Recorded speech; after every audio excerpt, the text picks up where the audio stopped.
Hi, I'm Ioanna and I work for the left in the European Parliament, and today I'm gonna tell you a story of international crime, corruption, accusations, persecutions and plot twists. You would hope this would be fictional, but sadly it's real, and it involves the pharmaceutical giant Novartis. Everything began in Athens in January 2017, thanks to the essential information revealed by two whistleblowers whose identities remain strictly confidential. The left-wing Syriza government launched an official investigation into the Swiss drug maker Novartis for corruption and bribery. Novartis engaged in a scheme to bribe private and public doctors in order to promote the company's products and boost prescriptions for expensive anti-cancer drugs.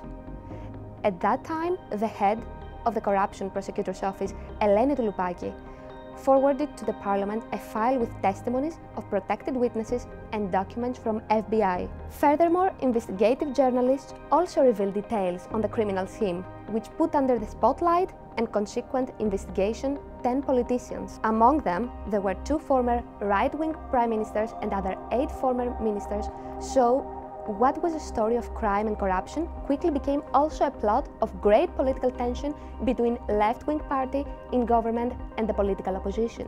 In 2019, Kyriakos Mitsotakis from the right-wing party, Nea Δημοκρατία, succeeded to the leader of left-wing party Syriza, Alexis Tsipras, as head of government. Here comes the plot twist. The new government in place launched the prosecution of the prosecutor herself, Eleni Touloupaki, who was investigating the Novartis scandal and called for the creation of a pre-investigation committee and to the scrutinization of the former Syriza minister against corruption, Dimitris Papagelopoulos. Mitsotakis' government was trying to change the narrative and attempting to present the scandal as a political conspiracy. Can you imagine that? However, in July 2020, Novartis had to pay over $300 million in fines and sanctions to the US government for violation of the Foreign Corrupt Practices Act. All of this was possible thanks to the information provided by the 2 Greek whistleblowers. You would think this is the happy ending? Wait for it! The actual right-wing government has not yet turned against Novartis to collect the compensation in favor of the Greek citizens.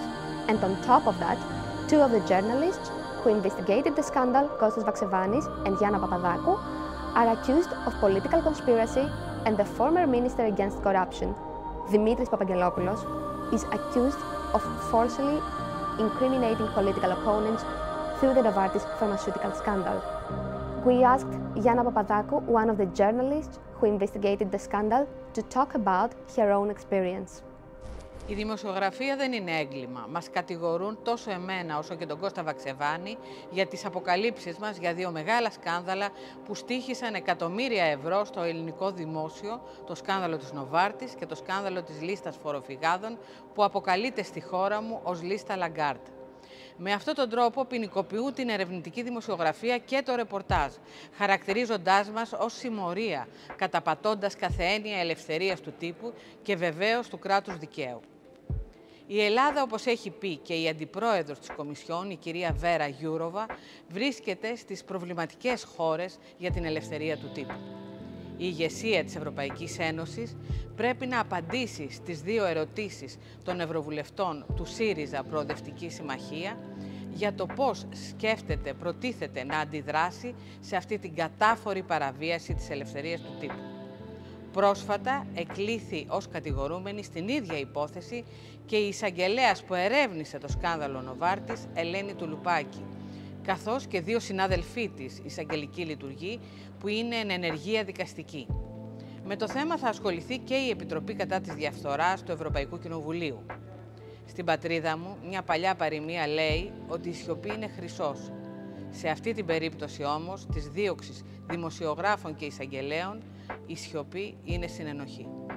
We also heard from journalist and current Syriza MEP, Stelios Kouloglou, who is a strong defender of media freedom and press independence. Media freedom is very, very important to fight corruption. That's why in the left we have established an award for the defenders of the information and for the whistleblowers. They are telling the truth despite the dangers they are facing for their career and their life. How this story is going to end, We still don't know. What is absolutely clear is that judicial authorities examining this matter must act with full regard for press freedom standards and the function of investigative journalism in democratic societies.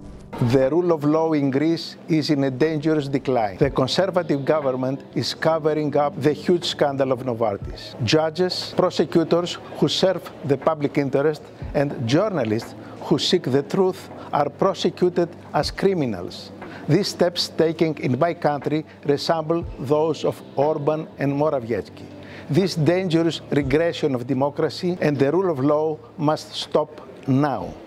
Stay tuned for updates on this story if you've liked the video, and please don't forget to give us a thumb up and subscribe to our channel.